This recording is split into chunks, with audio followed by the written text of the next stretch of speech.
Good morning, guys. It's Nick at Optimum PS. I hope you're all doing well. Thanks once again for coming back to my channel. Right, so today's video is going to be a little bit different. I say that. I know I'm not always the shower of delight you want to hear. I have one of those naturally monotone voices which puts some people off. I'm never going to be that booming with positivity guy, but I normally try and put a positive message across in my videos. And today I'm going to deliberately go the other way. And I know that sounds crazy because if you look around the marketplace at the minute, there's a lot of bearishness with people with the news about the SEC appeal, but there's a lot of bullishness from influencers, and I'm definitely not saying they're wrong. I'm definitely not. But in the same respect, doing the job I do, it is my job to aim for the best but prepare people for the worst to ensure we've covered all possible angles. And I want to go that way with my video today. To use a phrase, I'm going to go with the 10th man rule. Now, for those of you not familiar, you may have seen this was used in the movie World War Z. By the Israeli people there. And the simple fact of the rule is this. The 10th man rule suggests that if 9 people in a group of 10 agree on an issue, the 10th member must take a contrarian viewpoint and assume the other 9 are wrong. Yep. So in World War Z law, it's the strategy Israeli intelligence adopted after their repeated failure to take highly unlikely threats seriously. But that's kind of irrelevant, the World War Z part. It's the rule, right? So if 9 people in a group of 10 agree on an issue, the 10th member, whether he believes it or not, must take a contrarian viewpoint and assume the other 9 are wrong and propose a plan accordingly.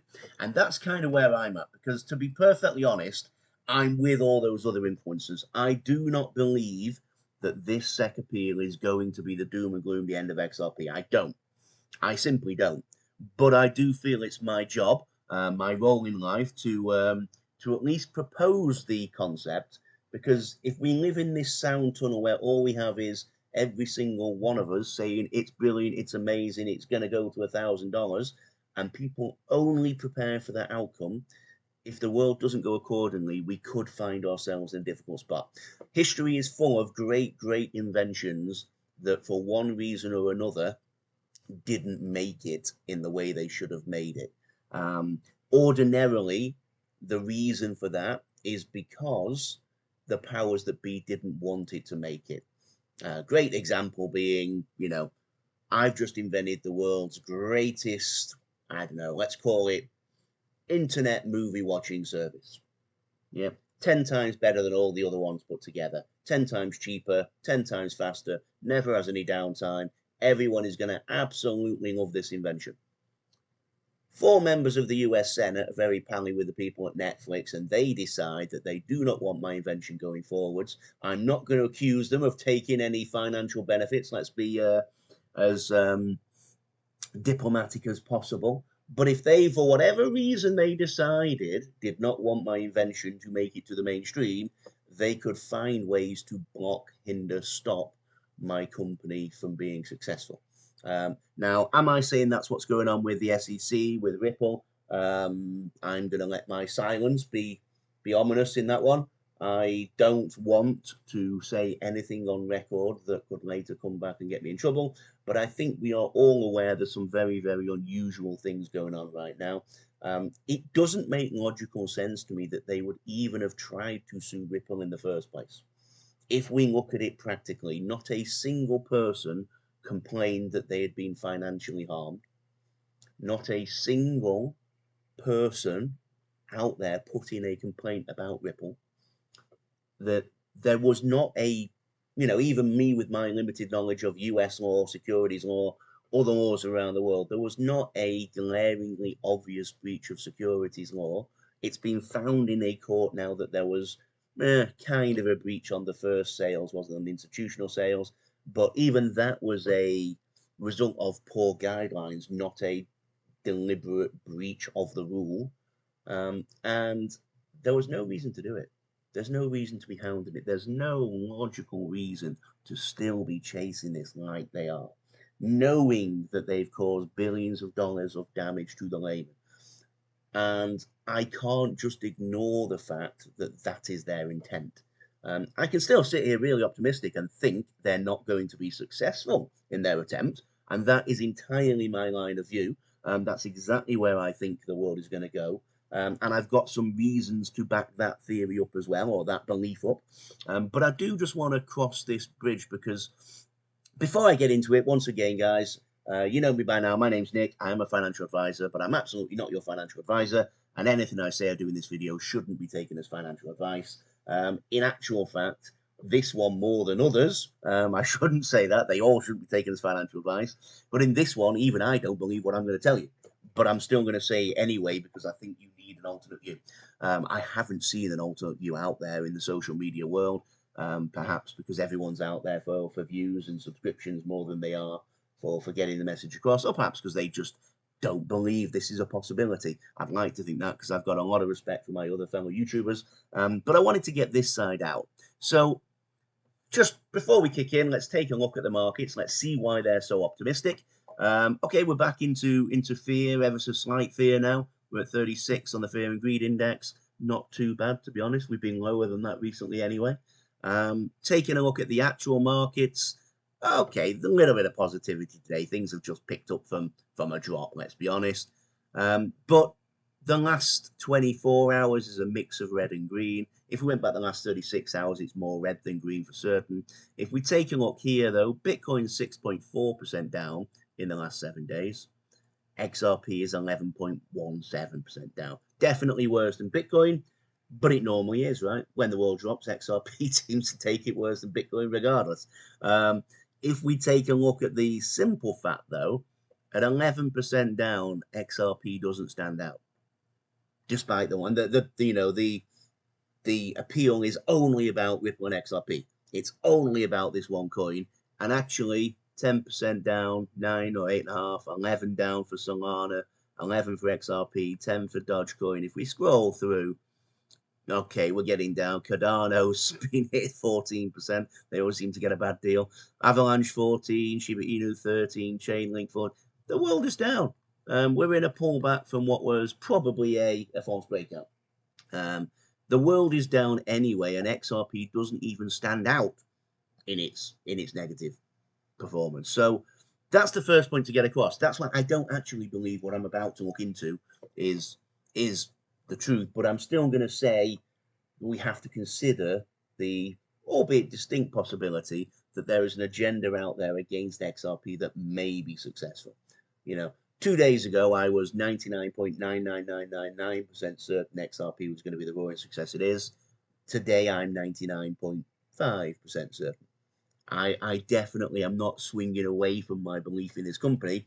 I just want to address that 0.5% swing. And where we stand with that is I go to the rule of the 10th man, because somebody has to look at this. Somebody has to consider this.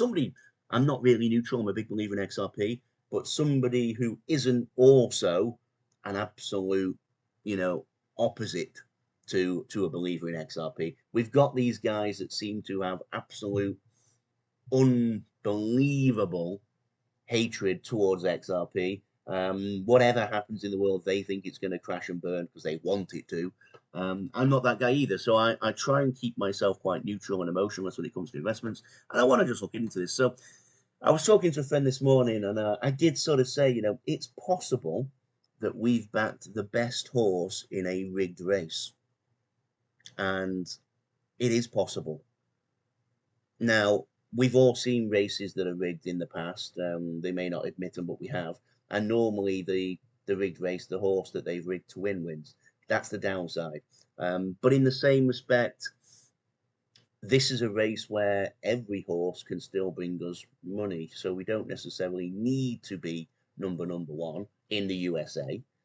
We need to be number one in the world. In fact, we need to be number 50 in the world, really. We need to survive and make a profit. Again, I think we'll be number one in the world for what this coin is intended for. But in the same respect, I have to consider the fact that there seems to be this overwhelming, blazingly obvious fact now that for whatever reason they have, and I don't need to accuse them of anything underhand or corrupt, whatever the reason may be, they're keeping their cards close to the chest. The SEC are trying their best to at least hinder this coin. You know, whether they're trying to destroy Ripple and destroy the coin, I don't know.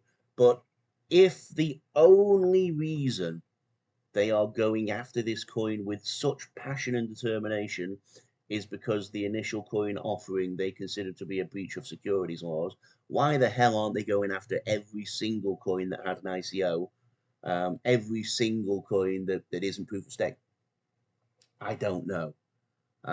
And so the fact that I don't know means I have to consider the fact that there could be corruption involved.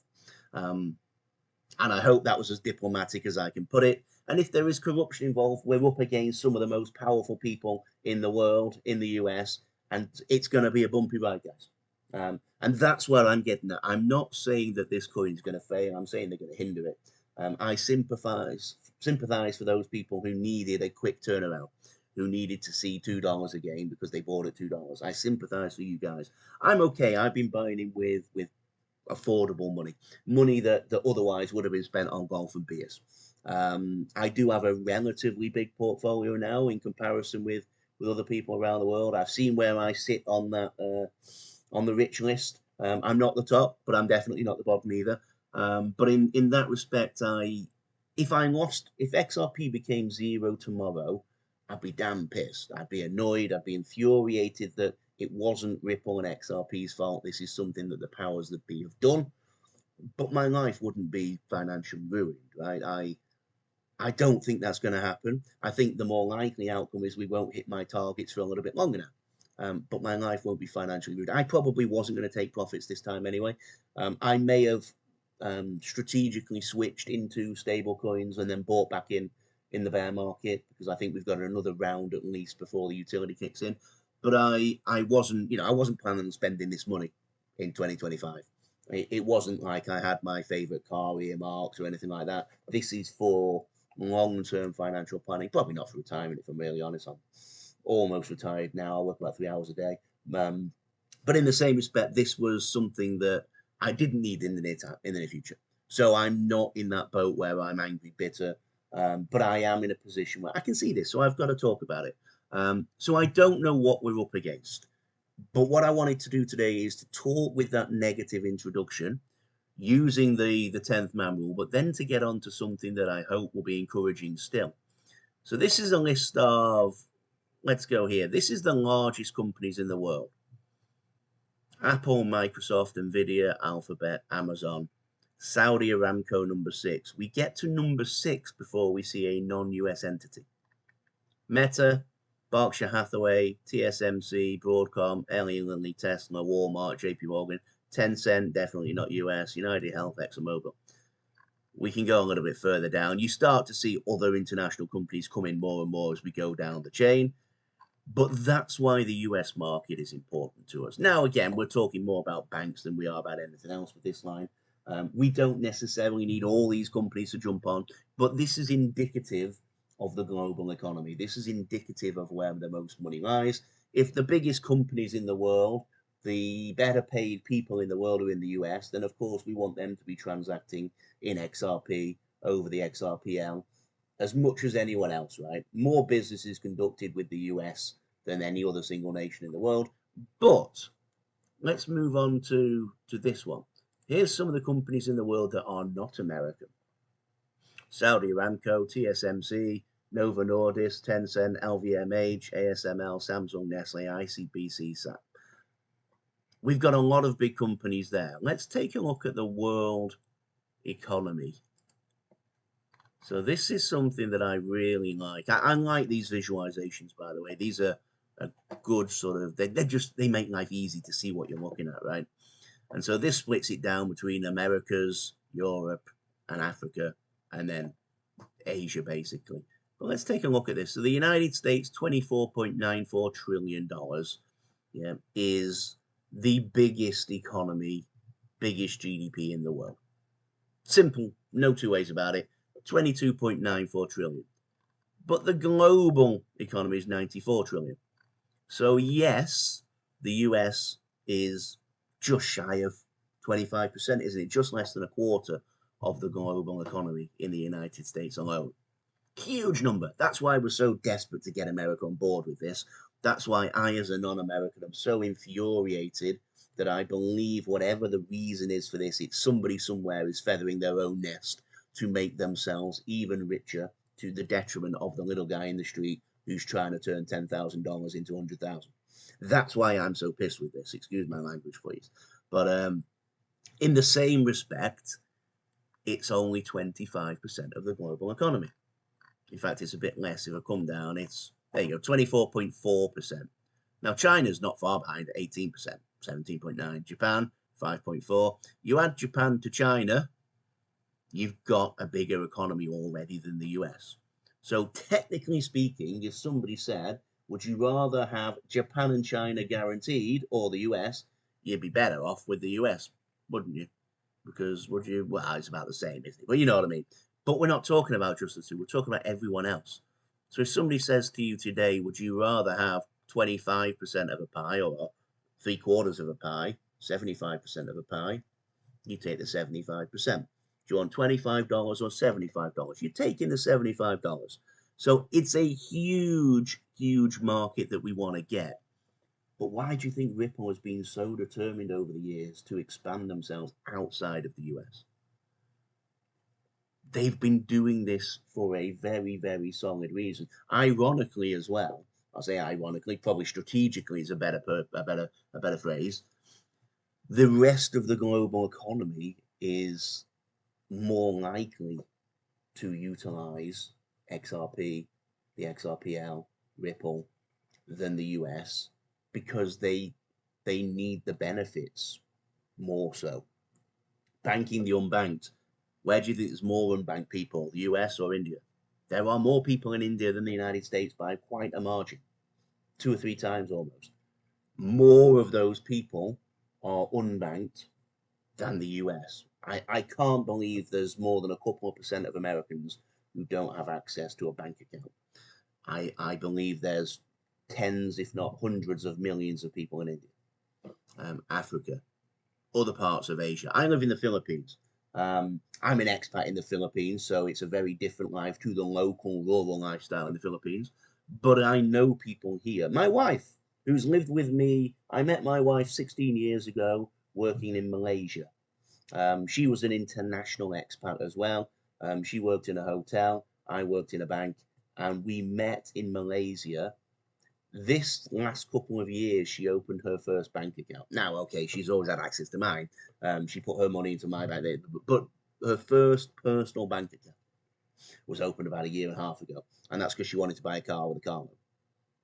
Literally, Asia, Africa, South America, there are billions of people who require Ripple XRP as a utility provider. I don't think there's many in America. So again, I'm starting off by looking at the contrarian view that Ripple does not form the same level of success in the United States as it does around the world. But I still believe, by the way, that Ripple will be successful in the United States, that XRP will be utilized in the United States, perhaps ever so slightly different, or by Americans, let's say. So we already know that the Ripple have a contingency plan. Is it RLUSD? Not necessarily. I suspect it would be, but not necessarily. So Ripple's contingency plan is that the XRPL does not require XRP to be the utility currency that we use for transactions. It's the best one. It's the cheapest one. Which also tells me that when the rest of the world adopts this thing, the SEC, in their pig-headedness, eventually will have to go, well, we are now costing the people of America a significant amount of money, forcing them to use somebody else's system. Again, in my opinion, just so they can feather their own nests and line their own pockets. I can't say that out loud, so I'll retract that statement. But in the same respect, for whatever agenda they have, we are now acting in a detrimental way to the very people we're supposed to be protecting.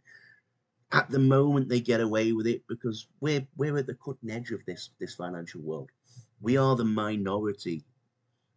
How many people, if you walk down the high street, get on the bus today.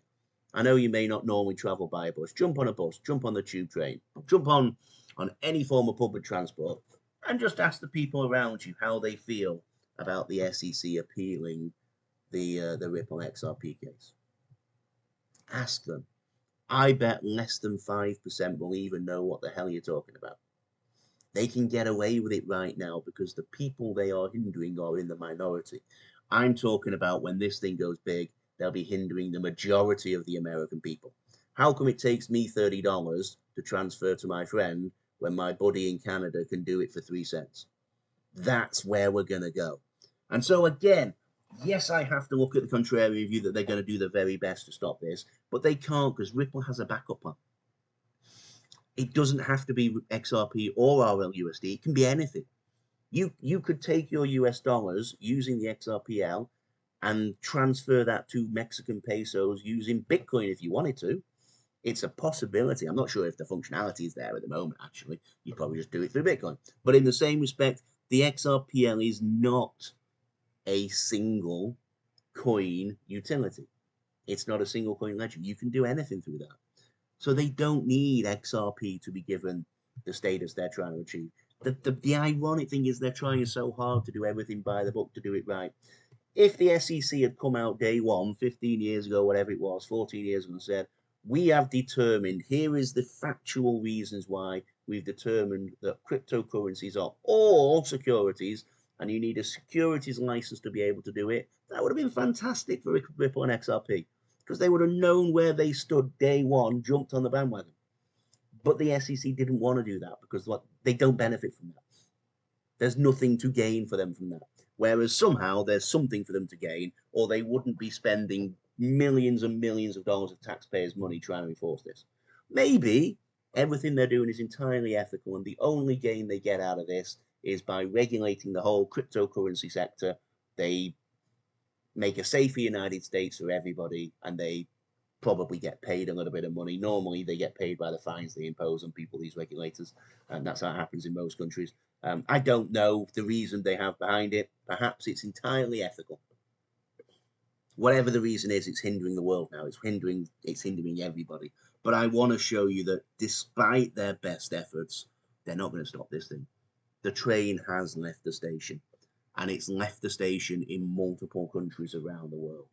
The simple fact of the matter is the US will find itself at the back of the queue behind the rest of the world, losing billions, if not trillions of dollars in tax revenue and everything else because the cryptocurrency companies will leave. They'll have no choice. But it won't end the crypto market. It won't destroy XRP. It won't destroy any coin you're buying. The train has left the station. Some of those coins won't survive. That's just survival of the fittest. But in the same respect, the best efforts of the SEC, they're too late to stop this now. So whatever it is they're trying to do, they won't achieve it. And I just wanted to run that by you. I wanted to discuss this.